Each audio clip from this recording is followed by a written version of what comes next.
Papa mummy ने बोला है कि पढ़ाई तो कोचिंग क्लासेस को ज्वाइन करके ही हो पाती है, लेकिन दोस्त ने बोला है कि ऑनलाइन तो पूरे ही सिलेबस की वीडियो लेक्चर्स अवेलेबल हैं, तो कोचिंग क्लासेस ज्वाइन क्यों करनी।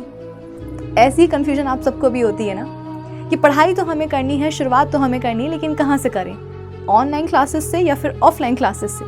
मतलब ऑनलाइन और ऑफलाइन क्लासेस में एक बेटर ऑप्शन क्या है।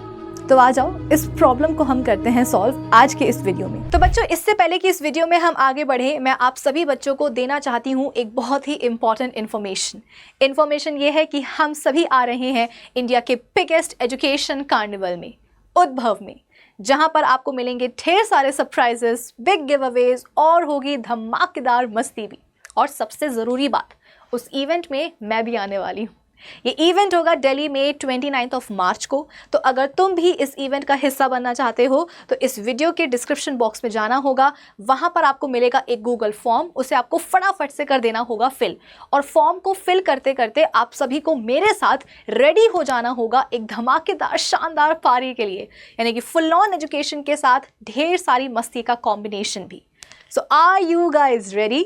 So see you all at Udbhav, India's biggest education carnival। लेकिन इसके लिए हमें समझना होगा कि ऑनलाइन और ऑफलाइन दोनों ही क्लासेस के एडवांटेजेस एंड डिसएडवांटेजेस क्या हैं। तो आ जाओ, स्टार्ट करते हैं हम ऑनलाइन क्लासेस के साथ। ऑनलाइन क्लासेस काफ़ी ज़्यादा फ्लेक्सिबिलिटी देती हैं। इमेजिन आप सुबह 4 बजे सो करके उठ रहे हो और उठते साथ ही आज आपका पढ़ाई करने का मन हो गया, तो आपने फटाफट से 1 घंटे की मैथ्स की क्लास लगा ली।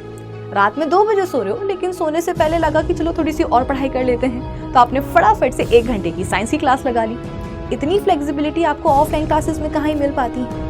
सेकेंड एडवांटेज, ऑनलाइन क्लासेस काफ़ी ज़्यादा कन्वीनियंट भी होती हैं, स्पेशली उन बच्चों के लिए जो कि रहते हैं रिमोट एरियाज में। अब हमारे पास एक बच्चा है जो कि एक छोटे से गाँव में रहता है। बेहतर पढ़ाई के लिए उसे जाना होगा गाँव से शहर, जो कि उसके गाँव से 50 किलोमीटर दूर है। शहर जाकर के उसको एडमिशन लेना होगा एक अच्छे से कोचिंग सेंटर में, और फिर हर दिन उसे अपने गांव से शहर जाना होगा, क्लासेस अटेंड करनी होगी और फिर वापस से शहर से आना होगा घर। यानी कि बच्चा पूरे दिन ट्रैवल ही करता रह जाएगा। इतना ट्रैवल करेगा तो फिर पढ़ाई कब करेगा। ऐसे में उस बच्चे के लिए ऑनलाइन लेक्चर्स को अटेंड करना बहुत ज़्यादा हेल्पफुल होगा, क्योंकि वो अपने घर में बैठे बैठे अपने गाँव में रह करके पढ़ाई कर सकता है ऑनलाइन क्लासेस से, जिससे कि उसका टाइम काफ़ी हद तक बचेगा। अब कई बार ऐसा भी होता है कि ऑफलाइन क्लासेस में एक चैप्टर पढ़ाया गया, वैसे तो पूरा चैप्टर समझ में आ गया, लेकिन 1-2 टॉपिक्स में बच्चे के डाउट्स रह गए। अब बच्चा ये चाहता है कि वो 1-2 टॉपिक्स टीचर फिर से पढ़ा दे, लेकिन ये बात बच्चा अपने टीचर को कहने से डरता है। उसे लगता है कि कहीं टीचर नाराज़ ना हो जाए, वो बोलेंगे कि भाई एक ही एक टॉपिक कितने बार पढ़ाया जाएगा। ऐसे में ऑनलाइन लेक्चर्स बच्चों के लिए बेस्ट होते हैं, क्योंकि आप एक ऑनलाइन वीडियो लेक्चर को कितने बार भी देख लो, टीचर कभी बुरा नहीं मानते हैं। फोर्थ एडवांटेज, ऑनलाइन क्लासेस काफ़ी ज़्यादा कॉस्ट इफेक्टिव भी होती हैं। बहुत से हमारे ऐसे बच्चे होते हैं जिनके घर में कुछ फाइनेंशियल इश्यूज चलते हैं, जिसके रहते उनके माँ बाप बच्चों की पढ़ाई में ज़्यादा पैसे खर्च नहीं कर पाते हैं। ऐसे में बच्चे बड़े बड़े स्कूल्स या कोचिंग सेंटर्स में भी एडमिशन नहीं ले पाते हैं, क्योंकि वहाँ की जो फीस है वो अफोर्ड नहीं कर सकते। तो इसका मतलब है कि बच्चों की पढ़ाई रुक जानी चाहिए? बिल्कुल भी नहीं। ऑनलाइन क्लासेस ये मेक श्योर करती हैं कि पैसों की कमी या गरीबी बच्चों की पढ़ाई के बीच में रुकावट ना बने।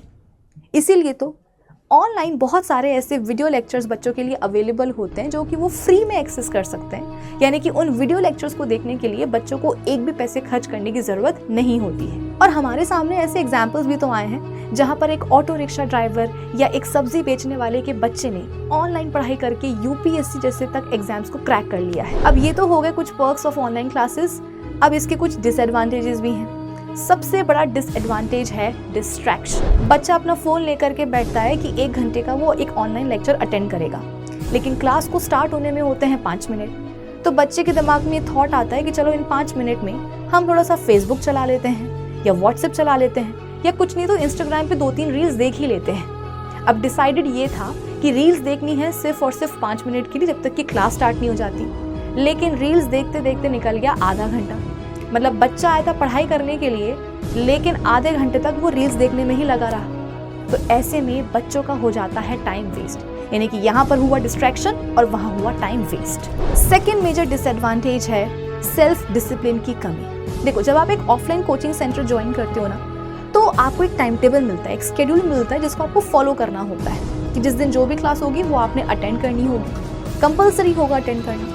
अगर आपने किसी दिन कोचिंग क्लास से बंक मार लिया तो तुरंत आपके पेरेंट्स के पास कॉल जाता है या पेनल्टी लग जाती है। ऐसा कोई भी सिस्टम ऑनलाइन क्लासेस में नहीं होता है। मतलब टीचर आ तो रहा है ऑनलाइन पढ़ाने के लिए, लेकिन पढ़ना है या नहीं ये सिर्फ और सिर्फ बच्चे पर डिपेंड करता है। ऑनलाइन लेक्चर्स एक बच्चे के लिए तभी हेल्पफुल साबित होते हैं जब वो बच्चा उन लेक्चर्स को एकदम सिंसियरली अटेंड करता है, और ये तभी पॉसिबल होता है जब वो सेल्फ डिसिप्लिन्ड हो, सेल्फ मोटिवेटेड हो, कि बिना किसी डर के, बिना किसी प्रेशर के वो बस बैठ जाए पढ़ाई करने के लिए। उसको पता है कि ये लेक्चर्स उसके लिए कितने ज़्यादा ज़रूरी हैं। फोर्थ मेजर डिसएडवांटेज है टेक्नोलॉजी पर डिपेंडेंस। ऑनलाइन क्लासेस टेक्नोलॉजी पर ही डिपेंडेंट होती हैं। अगर आपके पास फ़ोन है, लैपटॉप है, कंप्यूटर है, प्रॉपर इंटरनेट कनेक्टिविटी है, तभी जा कर के आप ऑनलाइन क्लासेस देख सकते हो। जिस दिन आपका फ़ोन ख़राब हो गया या लैपटॉप ख़राब हो गया, या अगर किसी दिन इंटरनेट नहीं आ रहा, उस दिन आपकी ऑनलाइन क्लासेस मिस हो जाएंगी। थर्ड डिसएडवांटेज है ज्योग्राफिकल रिस्ट्रिक्शंस। जनरली जो अच्छी ऑफलाइन क्लासेस होती हैं वो बड़े शहरों में होती हैं, मेट्रो सिटीज़ में होती हैं। तो हमारे वो बच्चे जो छोटे शहरों में रहते हैं या गांव में रहते हैं, अगर उन्हें ऑफलाइन क्लासेस ज्वाइन करनी है तो इसके लिए उन्हें अपने गांव से, शहर से बाहर निकलना होता है, बड़े शहर में जा कर के रहना होता है। अब ये बोलने में और सुनने में तो बड़ा आसान लगता है, बट एक्चुअली ये इतना ईजी नहीं होता है, ये काफ़ी चैलेंजिंग होता है। जैसे एक नए शहर में आकर के बच्चों को हॉस्टल में रहना पड़ता है, घर परिवार से दूर होते हैं तो कभी कभी होमसिक भी फील करते हैं। यानी कि एक छोटे से शहर से बड़े शहर में जाकर के रहना, इसमें अलग ही चैलेंजेस होते हैं। अब यहाँ पर हमने ऑनलाइन एंड ऑफलाइन क्लासेस दोनों के ही एडवांटेजेस एंड डिसएडवांटेजेस देख लिए हैं, लेकिन सवाल तो अभी भी वही है कि दोनों में एक बेटर ऑप्शन क्या है।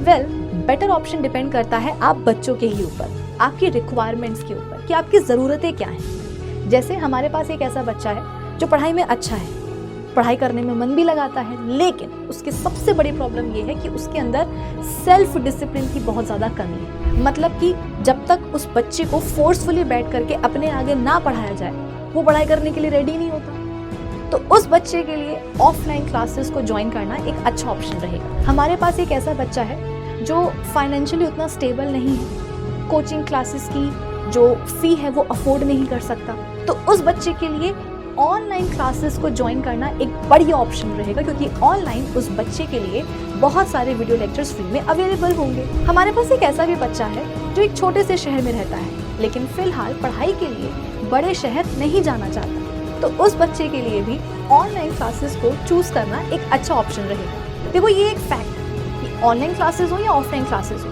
क्लासेस का पूरा फ़ायदा एक बच्चे को तभी मिलता है जब बच्चा अपनी पढ़ाई को लेकर के बहुत सिंसियर हो।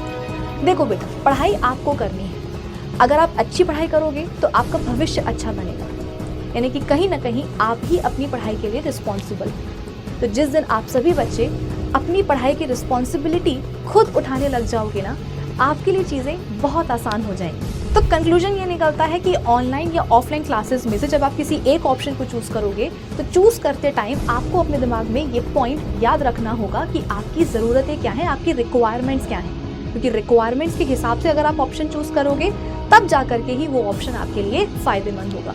सो चूज़ वाइसली।